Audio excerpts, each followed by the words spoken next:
The academic answer is values matter most when it's least convenient. And I think the reason I've managed to really anchor my career and my leadership, generally speaking, against a true north is because when you start from a relatively low position, be it a station in life, be it an academic ladder, and the general sentiment in the world is, you know, your mere presence in the room is odd or anathema. Then, you know, at some level, when you start to own the adversity that you started with, you realize that your greatest asset is a blend of authenticity and being unimpeachable. And so, so it was my earlier career was gravitated towards the risk and insurance industry.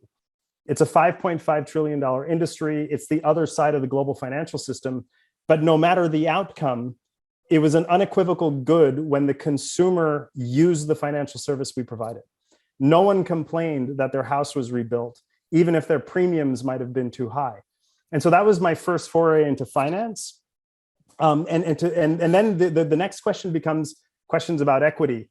I mean, you said Circle's mission statement at the outset. One of the reasons I'm very, very deeply committed to what Circle stands for is we live in a country here in the United States, a fortress nation, where you are at the mercy of a zip code lottery on whether you get very basic public services, very basic public education.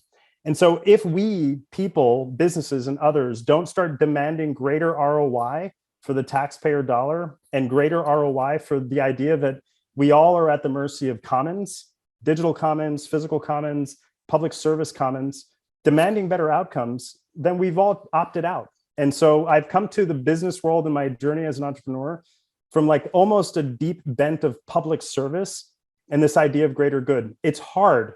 I would encourage people to look at the Senate hearing I gave last year in December. It is very hard to criticize someone who has an unimpeachable North Star, even if they're trying to defend an otherwise complicated industry. The word crypto today might as well be tobacco or asbestos.